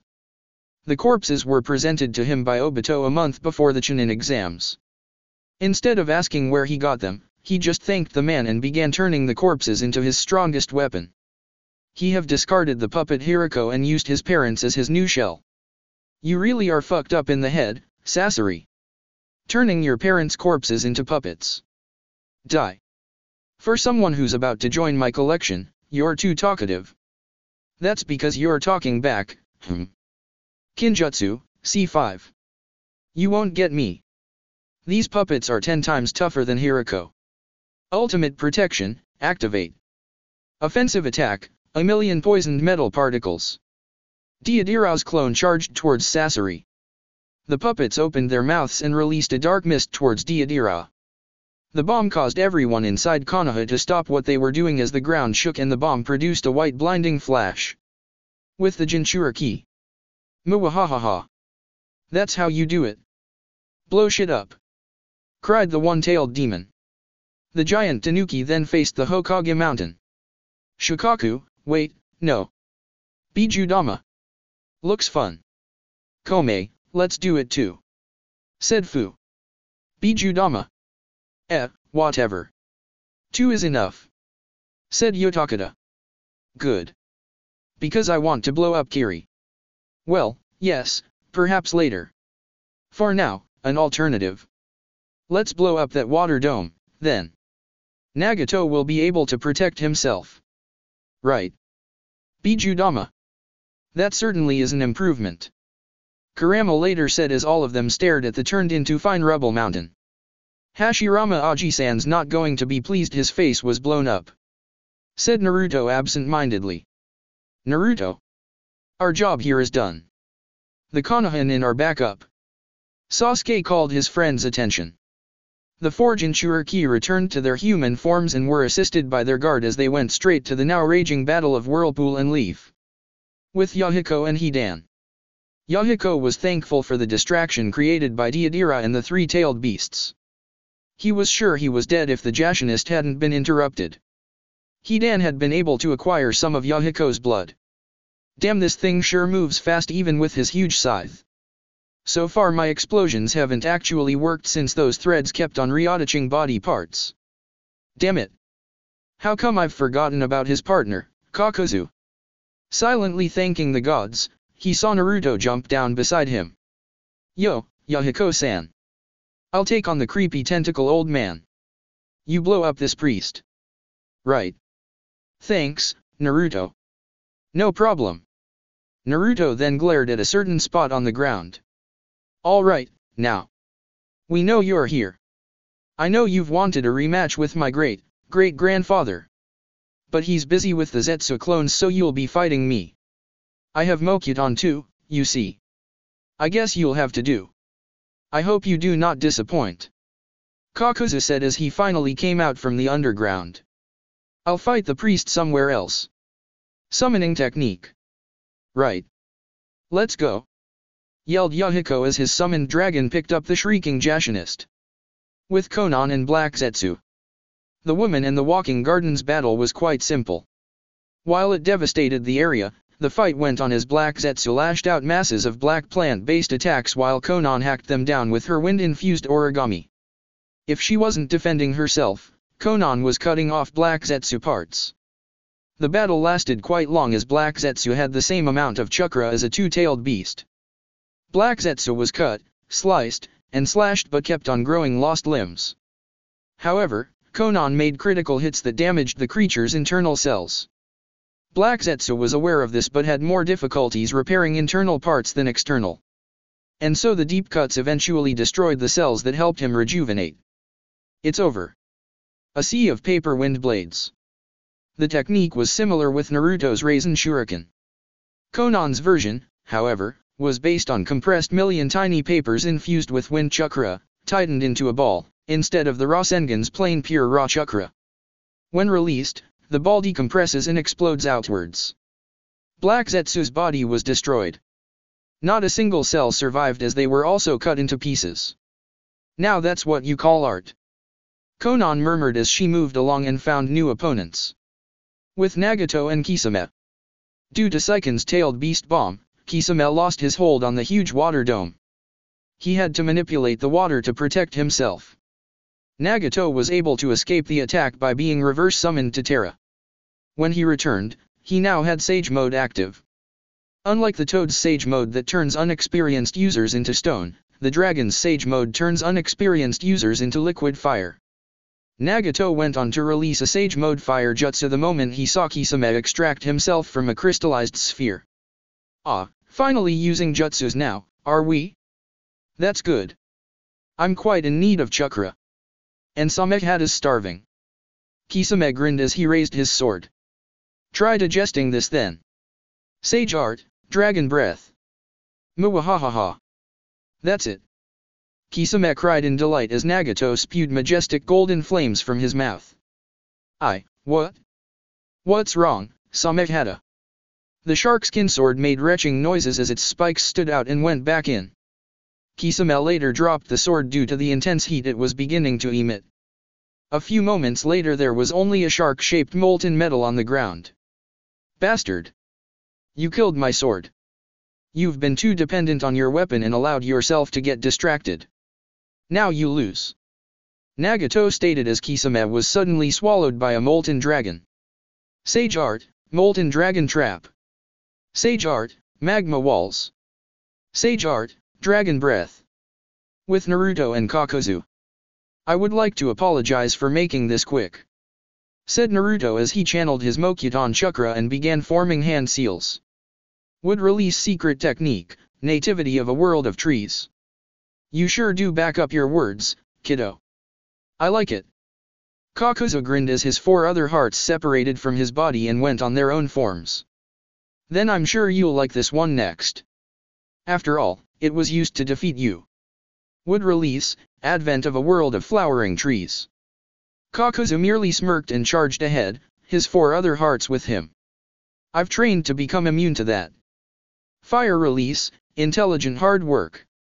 Wind release, pressure damage. The name of your jutsus suck, shouted Naruto as he high-ray shined to safety. Taunting won't work on me, kid. Yes. But my jutsu's beginning to work now. I've already told you, I'm immune to the pollen's poison. Yes, but did you really think that I didn't think ahead? I figured you'd make yourself immune to the pollen's effects, but you didn't have the means to become immune to demon chakra. Naruto grinned. It was very slow. But it was made faster due to the intense heat. Kakuzu could feel his body melt from the inside. Even if his body mended it, the strands that reattached themselves also melted. Slowly. The effect should have worked after 10 minutes. But since you powered it, it hastened. You see, my demon's chakra affinity is fire. With the intense heat your collaboration jutsu produced, the demon chakra-infused pollen transformed faster into demon mist. And you charged towards it. Kakuzu smiled as he felt his connection to his other hearts weaken.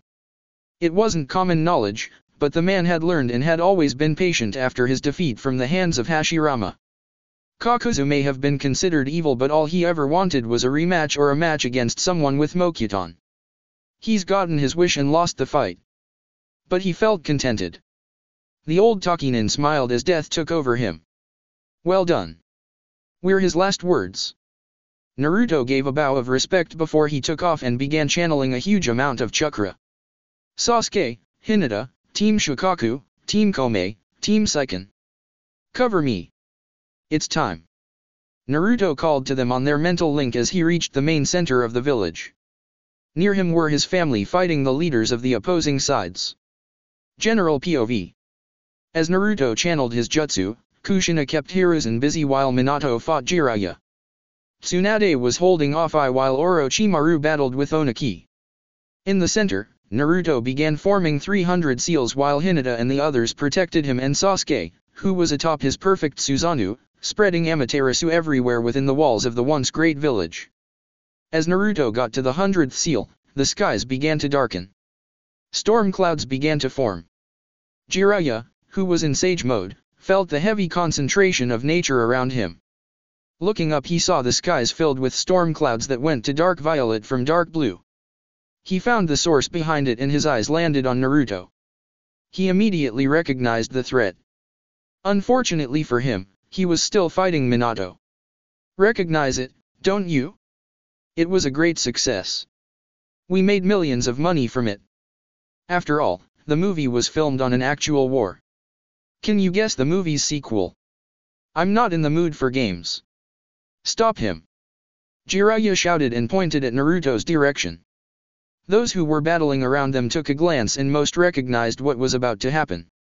The Uchihas, with their Sharingan, saw the heavy concentration of chakra around and recognized the jutsu Naruto used against Doto's army during the war at Snow Country. They broke off from their current battles and went to stop Naruto. They could not, as they were engaged to battle by Hinata and the others and were quickly dealt with. With Anko. Anko, who was still with the rest of the Leaf populace underground, nodded to Tenzo when she saw Naruto and his friends reach the centermost part of the village. Tenzo, along with other 10 storm squads, discreetly went into hand seals and began to level the dome they were at. The earth moved up and tore open the ground as it rose.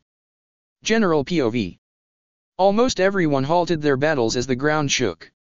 A few moments later a sealed dome with a lot of people inside appeared. They were easily recognized as the people of Konoha. As it settled, the seals that held the people inside captive crumbled, allowing both entry and exit to the dome. Not soon after, the whole army of Uzushio, Suna, and Oto were just gone in a flash, taking Obito with them, bar one. There was only an eerie silence as Naruto reached the 300th seal and clamped his hands together. Storm Release, Judgment Day. Chapter 24, Samsara. The Elemental Nations. The people who were watching the Chunin exams turned into actual war only heard crackles of lightning, howls of wind, and roars of fire. The screen on their televisions only showed orange, purple, and black flashes for 15 minutes. They were beyond terrified. When the storm finally died out, the screen showed a vast blackened wasteland. There were patches of earth here and there, but nobody would think there had been any kind of civilization before. And then they saw movement.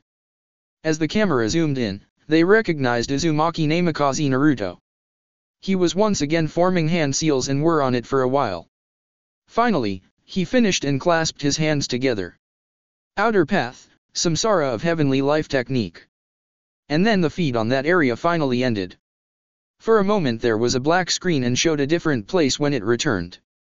Naruto's POV. Naruto watched as the area around him rumbled for a moment before dust particles rose to the air. Moments later huge clouds formed above the former village and then began to pour down rain. It will be 3 days before the rain stopped and the ashes cleansed. New trees will begin to sprout on the 4th day, until the area is back to its forest state, without the village standing atop it. You've done well. Naruto nodded calmly as a projection of the sage appeared. However, you still have one thing left to do. I've come to make that task doable to you. The Sage of 6 Paths then walked towards Naruto and tapped his forehead with his 2 fingers. Naruto closed his eyes as he felt power rush through him. After almost a minute he once again opened his eyes. Gone were his purple eyes. They were now red. The other addition was the 9 tomos. There were 3 on each ring making a triangular pattern like the Sharingan. Now, go forth, and fulfill that task. And there shall be peace. But how long would it last? A wonderful question. But alas, I myself do not know either. Could be 10, 100, or 1,000 years after your death. And you wouldn't die just yet, for you shall live at least 100 years. When war breaks out again, your clan shall be there. After all, it is the Uzumaki's destiny. And oh, you shall be the one to speak with the 3rd reincarnation, not me. After all, you're the 2nd and I was the one to speak to you.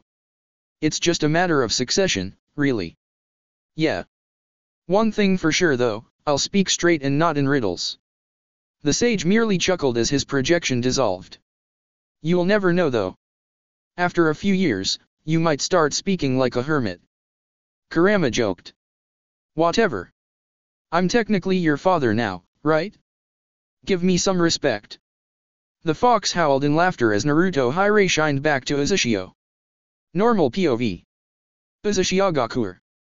In a large open space, the armies of Whirlpool, Sand, Sound, and the Zetsu clones were gathered. On a staged platform were Kushina and Minato dragging a defeated and restrained Obito. Minato-sensei.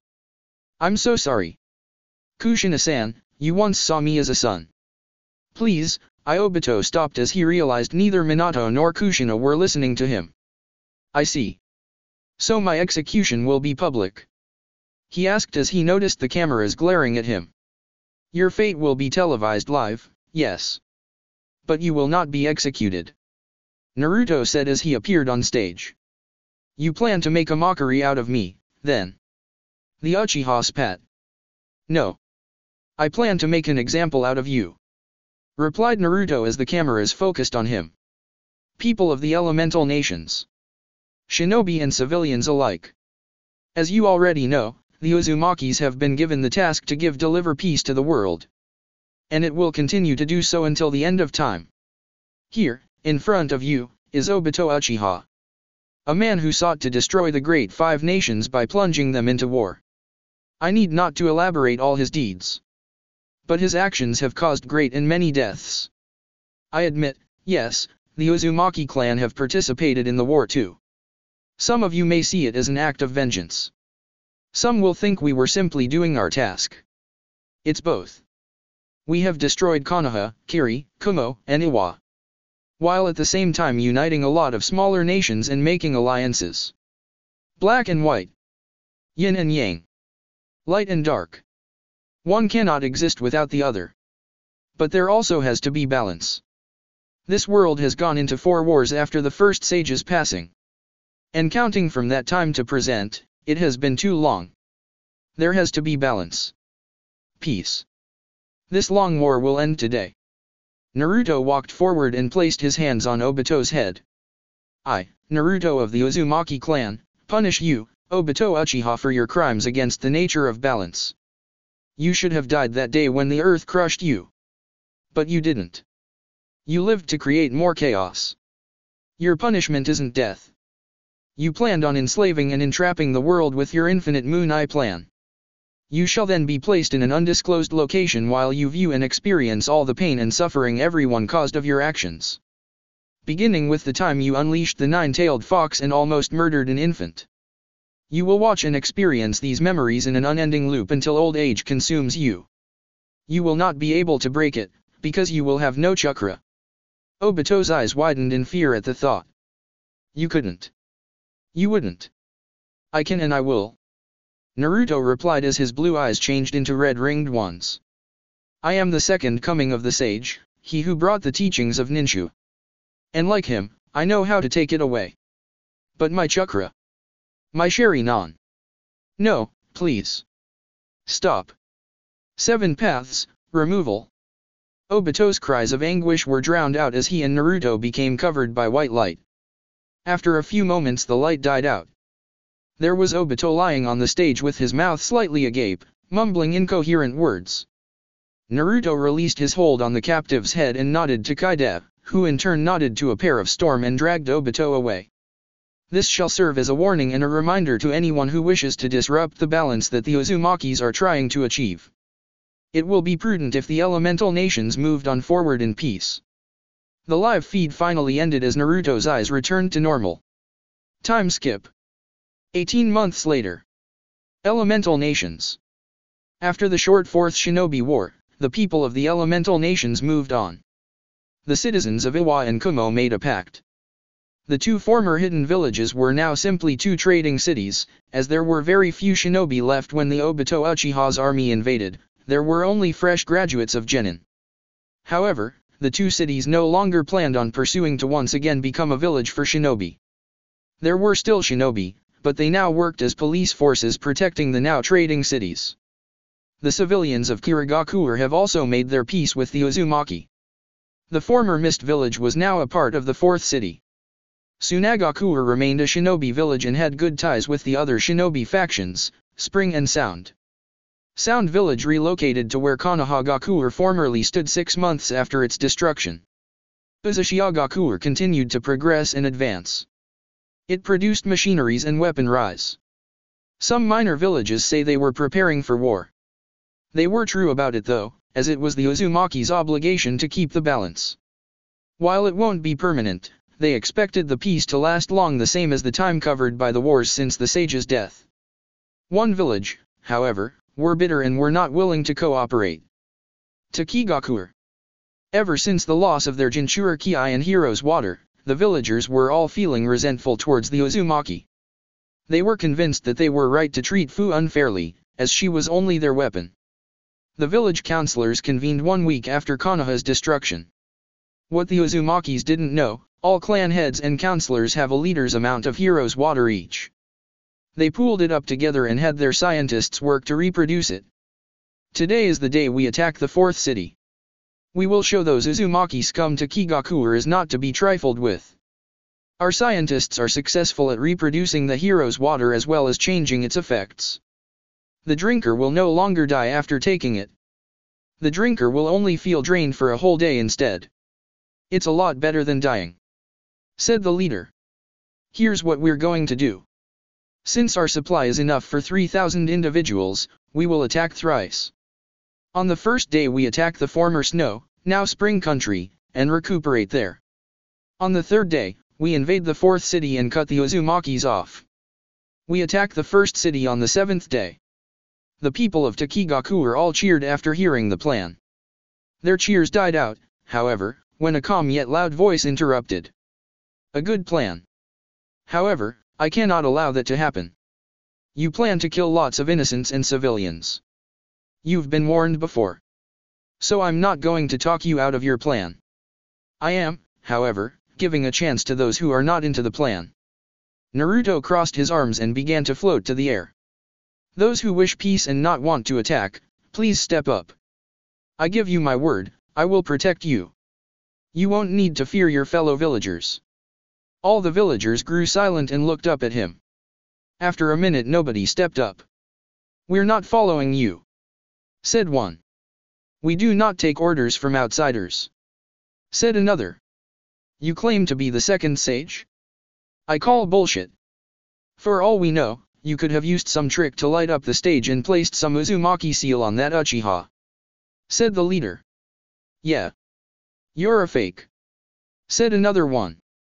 Go shove up your so-called peace up your arse, said another villager, causing everyone to laugh. I've no time for this, Naruto muttered to himself. Get on with it, Naruto. These people obviously have death wishes. Right you are, Kurama. So what you gonna do now, eh? Taunted the leader. There are 1,000 of us here and equipped with a bottle of the hero's water each. You're only one. Fucking shitheads, muttered Naruto. You're sounding like your cousin Tayuya. That's not fitting for a sage, snickered Kurama. Whatever. I'm done here. Tenge Shinsei. 6 months later. The 9 meteors that struck down the former Takigaku village was visible even from the highest towers in Lightning Village. After that incident all doubts regarding Naruto Uzumaki's being the sage's second coming was gone. Village civilian and shinobi alike have all come to a peaceful agreement. Sure, there were minor scuffles such as robberies or street fights, but not enough to cause an all-out war. It will be 100 years or more before another great war breaks out. However, there is a very small chance for it to happen sooner. Epilogue. 10 years later. Uzushiagaku Hospital. Ah. You're doing great. A little more, Ayame-chan. Push. KYAH. The small voice of the newborn crying was heard even from outside the operating room. Congratulations, Ayame-sama, Naruto-sama. A nurse greeted as she gently put down the bundle beside the mother. He has your hair, Naruto said. What would his name be? The nurse asked. Menma, replied Ayame and Naruto both. Naruto smiled down at his newborn son and first wife. Yes, first wife. It was unexpected but should have been expected by all. After all, Naruto was quite the charmer when he was younger. And he became more desirable as he aged. While Kushina and Tsunade despised perverts, they were accepting with the fact that Naruto ended up having 9 wives. At first, they thought that Naruto wasn't interested in females when he was still single 4 years ago. As it turned out, Naruto had feelings for Ayame, Hinata, Shion, Karin, Yakumo, Tamari, Kin, Koyuki, and Hotaru, but was confused and did not know who he should choose. Little did Naruto know, the girls he liked have already made an agreement to themselves and didn't mind sharing him. And so there were 9 wedding celebrations. The order didn't base on who Naruto loved the most, but the girls agreed that he will marry them according to the time they met. As Ayame was the girl he met first, she became the first wife while Hotaru was the 9th. Naruto's second child to Ayame was born today, while Hinata, Shion, and Karin were 8, 6, and 2 months pregnant to their second child as well respectively. Naruto already have 1 child with Yakumo, Tamari, Kin, Koyuki, and Hotaru. Obviously there would be a huge celebration today for the successful and safe delivery of Ayame and birth of Menma Uzumaki, 10th child of the Uzukage. Kushina stepped down and passed the mantle to Naruto 2 years ago. Ayame still helped her father at the restaurant. Ichiraku's grew more famous and now had a branch in the 4th city, former Wave Town. Hinata, Shion, Karen, Yakumo, and Hotaru trained in their free time and helped Naruto in his work. Tamari served as the ambassadress between Sand and Whirlpool. Gara became the Kazekage a year after the war. While Kankuro studied ancient puppetry and became known as the Black Puppeteer. The relationship between the Land of Spring, former Snow, and Whirlpool became stronger due to Koyuki being married to Naruto. Kin also served as an ambassadress this time between Sound and Whirlpool. Mio and Miho were not interested in leading a whole village and chose to pursue a mastery in the new technology and jutsu creations, and combining them. Mio was now head of the Technology Advancement Department while Miho was head of Jutsu Research and Recreations Department. They haven't married yet as they insisted they will also marry twins. They were still looking for the love of their life while they're working on their jobs. Narumi, to the surprise of everyone, ended up with Deidara. They now had 3 children. Their eldest was 6 years old and was now at grade 3 in the academy. Their second child was 4 while the youngest was 2 years old. All 3 were girls, and had a fascination with blowing up and exploding things. While a bit eccentric, Deidara turned out to be an amazing father. Minako married a native from the former Land of Demons, and now had 2 children, both male, 4 and 2-year-old respectively. Yahiko and Konan got married and had 1 child. Nagato was godfather of their now 8-year-old son. Nagato was still looking for a wife. He kept himself busy with his duty as Kage of the 3rd city. Tobi apprenticed under Tsunade as a medic, fulfilling his dream to save people's lives. Lee joined the monks at the fire temple and later replaced Chiriku as the new head. Another surprise was Sasuke ending up marrying Fu and Tayuya. He now had 1 child with each wife. Yujito returned to the now demilitarized Kumogakure and visited Whirlpool from time to time. B on the other hand was now renowned to the world as a singer and songwriter. He was currently on a world tour and had millions of fans. His first album had been released a year ago, and earned him millions. All in all, the villages and cities lived in harmony. There were no quarrels or misunderstandings. While there were alliances formed, they were for trading and advancement purposes. All was well. That's it for part 9. Thank you for watching and see you on the next video.